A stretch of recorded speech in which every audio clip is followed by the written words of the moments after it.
ایک رات حضرت عمر بن خطاب رضی اللہ تعالیٰ عنہ لوگوں کے حالات کا جائزہ لے رہے تھے اور ان کی خبرگیری میں مصروف تھے کہ آپ رضی اللہ کو تھکاوٹ محسوس ہوئی تو کسی گھر کی دیوار کے ساتھ ٹیک لگا لی۔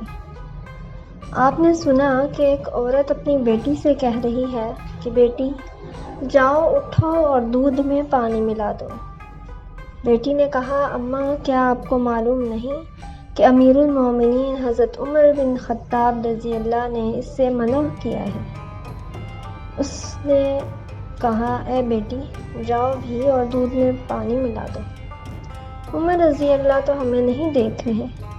اس لڑکی نے جواب دیا کہ اماں اگر عمر نہیں دیکھ رہے تو عمر کا رب تو ہمیں دیکھ رہا ہے۔ حضرت عمر رضی اللہ کو اس نے ایک لڑکی کی یہ بات بہت پسند آئی اور اپنے غلام اسلم کو جو اس وقت ان کے ہمراہ تھے فرمایا اے اسلم اس دروازے کی شناخت رکھنا اور یہ جگہ بھی یاد رکھنا۔ پھر وہ دونوں آگے چلے گئے۔ جب صبح ہوئی تو حضرت عمر رضی اللہ نے فرمایا اے اسلم وہاں جاؤ اور معلوم کرو کہ وہ کہنے والی لڑکی کون ہے اور اس نے کس عورت کو جواب دیا اور کیا ان کے ہاں کوئی مرد بھی ہے۔ حضرت اسلم معلومات لے کر واپس آئے اور حضرت عمر رضی اللہ کو بتایا کہ وہ لڑکی کنواری ہے اور وہ اس کی ماں ہے اور ان کے ہاں کوئی مرد نہیں ہے۔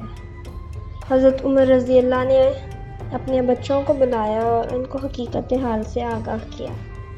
پھر فرمایا کیا تم میں سے کسی کو عورت کی حاجت ہے تو میں اس کی شادی کر دوں، اور اگر تمہارے باپ میں عورتوں کے پاس جانے کی طاقت ہوتی تو تم میں سے کوئی بھی اس لڑکی سے نکاح کرنے میں مجھ پر سبقت نہ لے جاتا۔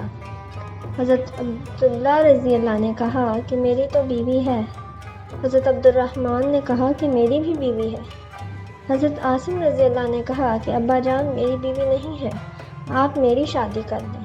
چنانچہ حضرت عمر رضی اللہ نے اس لڑکی کو پیغام نکاح بھیجا اور اپنے بیٹے عاصم سے اس کی شادی کر دی۔ عاصم کے ہاں بیٹی پیدا ہوئی جو حضرت عمر بن عبدالعزیز رحمۃ اللہ کی والدہ بنی۔ حضرت عمر بن عبدالعزیز بن مروان کے سب سے زیادہ عادل حکمران اور 5ویں خلیفہ راشد تھے۔ آپ رحمہ اللہ نے اپنے 2 سالہ عہد خلافت میں اسلامی اصولوں اور عدل و انصاف کا اس طرح نفاذ کیا کہ پوری سلطنت میں زکوٰۃ لینے والا کوئی نہ تھا۔ اگر ہم اپنی اولاد کی پرورش اس کے حلال سے کریں گے اور ان کی تربیت اسلامی اصولوں کے مطابق کریں گے تو وہ خلفائے راشدین کے حقیقی جانشین بن کر دنیا کے سامنے ابھریں گے۔